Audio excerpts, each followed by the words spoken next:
to Cheryl K's Cooking Diaries, old-fashioned Southern cooking.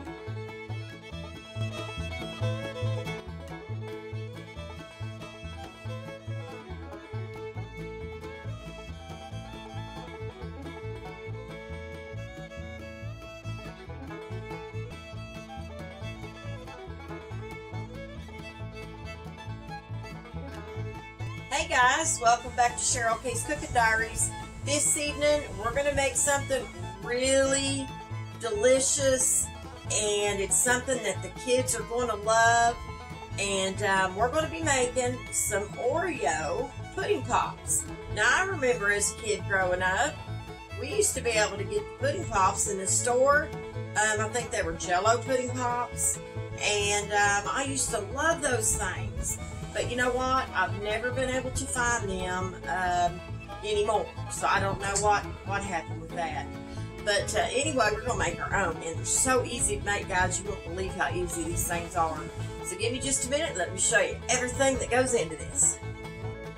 Okay, guys. Here's what you're going to need to make these. You're going to need some of the Oreo cookies and cream pudding. Okay? Or whatever flavor you like. You don't have to get Oreo cookies and cream. You can get chocolate, vanilla, whatever kind you like, okay? And you're just going to need 2 cups of milk. That's all you're going to need to mix the pudding, okay? You're going to need a whisk. You can do this by hand, or you can put it in a KitchenAid mixer and do it. But you're going to have to whisk this for 2 minutes. So you may want to do this with a KitchenAid or a hand mixer. It's up to you. I'm going to do this in, I'm going to use a muffin tin. My muffin tin's kind of small anyway, but I'm going to use a muffin tin to put mine in, and we're going to freeze them in these because I don't want to, you could take an ice tray and pour your pudding mix down in the ice tray and have little bitty ones if you want to, but if I'm going to make some pudding pops, I want some big pudding pops. So we're going to try it in a muffin tin, okay? Or use whatever you want. If you've got the Popsicle molds, you can use them as well. You're going to need some sticks. These are just regular, the craft sticks. I got the jumbo size of these because they hold up a little better. They support a little more weight because pudding is kind of heavy. And I've got some of these cupcake liners. So we'll see. I don't know if I'll use these or not. I may just spray just a bit of cooking spray down in my muffin pan. But we'll see as we go. So anyway, y'all, let me get this started, and I'm going to put this in my KitchenAid. We're going to mix this up. We're going to make some pudding pops. So give me just a minute. Okay, guys, here we go.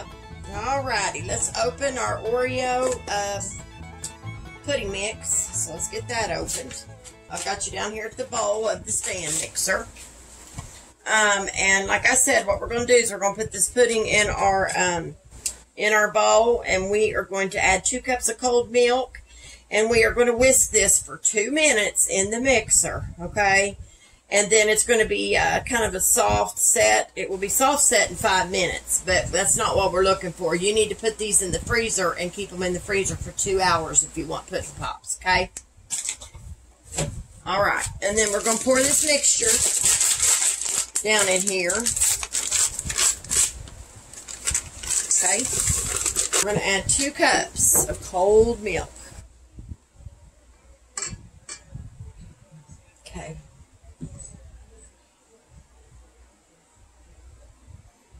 Alrighty, there's 1.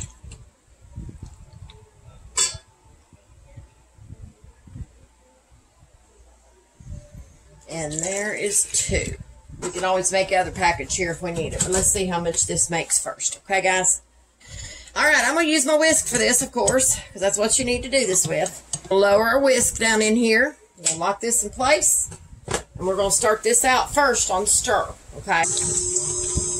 Like I said, we're going to do this, start this slow. And I'm going to get me a rubber spatula because I'm going to need it to just scrape the sides of my bowl a little bit. So let's turn this up, because we're going to need to get this up there.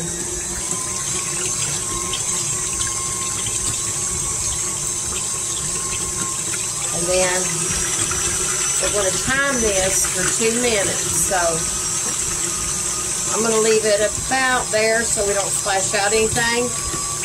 That way I don't have to use my splash shield. So we're going to start our timer. And we're going to let that run for 2 minutes.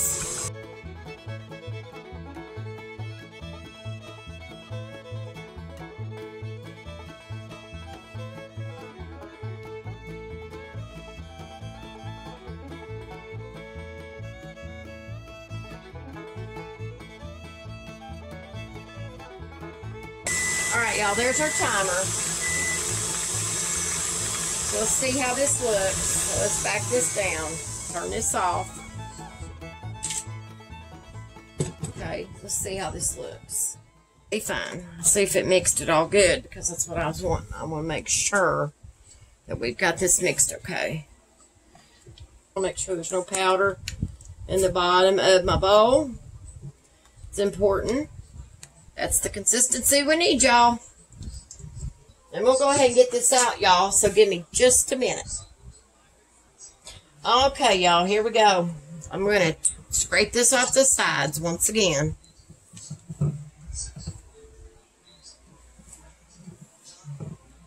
We're going to move this out of the way for a minute. We'll bring our muffin tin over. I know it's probably the weirdest thing you've ever seen. But hey, it works. I don't think, guys, pouring this down into, I'm going to pour it straight into my muffin tin because this is a non-stick. But what you can do is you can spray a little cooking spray in there, but don't spray a lot. Just give it just a little in each little cup here, and that's all you need. Get a paper towel, okay? And just kind of lightly wipe over this because you don't want your pudding pops to be greasy, of course. So just kind of wipe up around the sides so you can get them with a little bit of cooking spray all around. All over the sides of your muffin tin. But just try not to get a big bunch because we do not want these to be oily, okay? Alright, I think that'll work right there. Now, if you want to use the liners, you go ahead and do that. You can feel free, because this will pour out. So you can do that. Put some in there, and I'm going to make it, not like these are going to rise or anything, y'all. So if you want to fill them up, go ahead and fill them up, just like that, okay?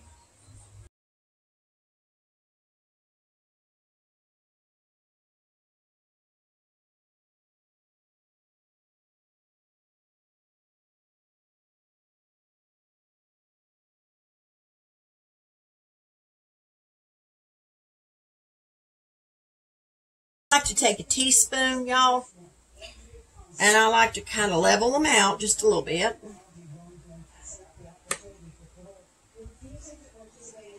Just level them out, kind of go in a circle motion, and they'll level right out. You can clean the excess up later if you get any on the outside of your muffin tin, but it's not going to hurt anything anyway. They're going to freeze. See how they just kind of level out when you do that? Just be easy when you do this.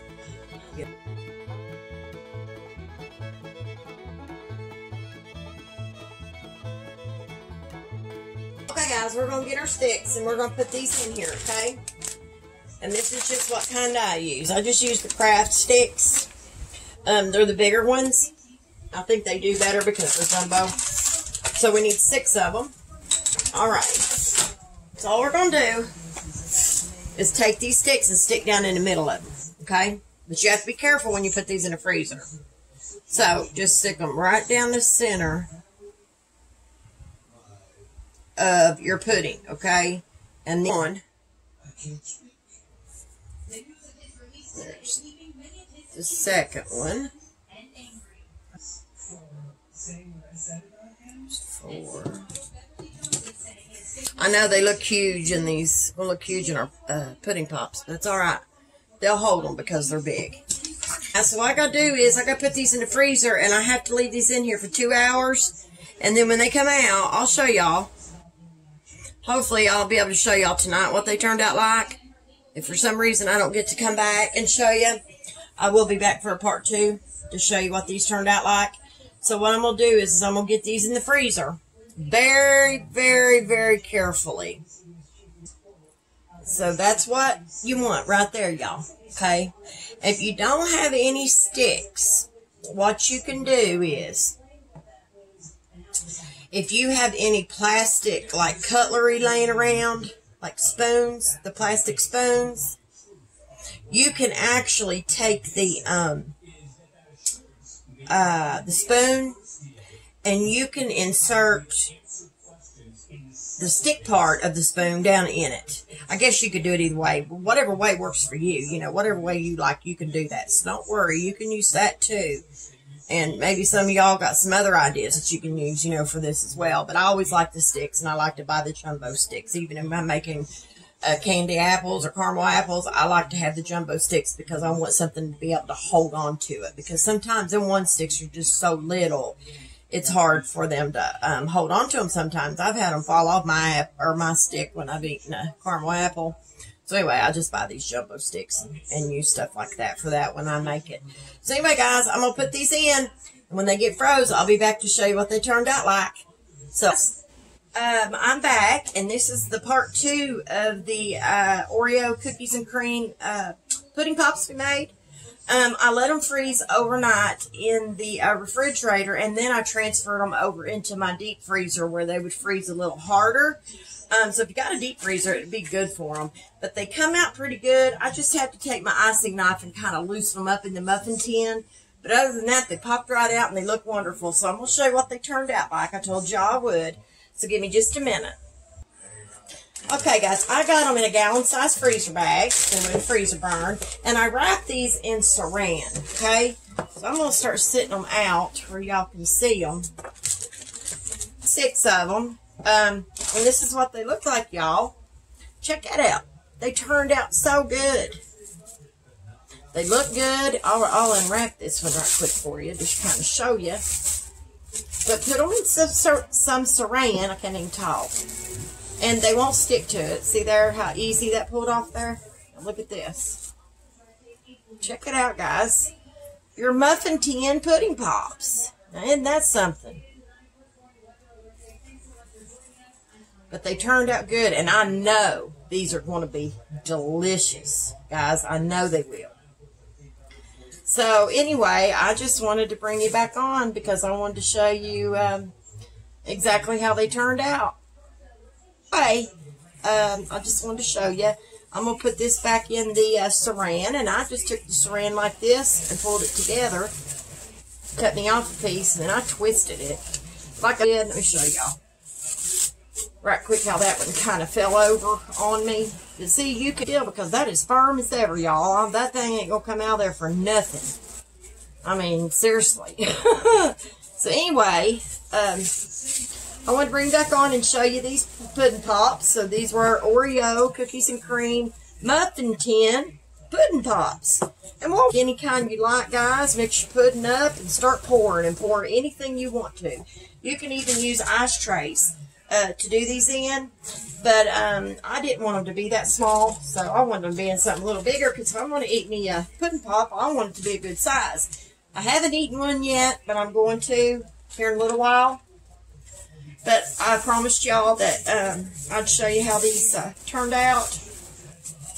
So I wanted to do that. So let me get this back together here a little bit. You want to twist them up so no air can get to them and possibly maybe freezer burn them or something.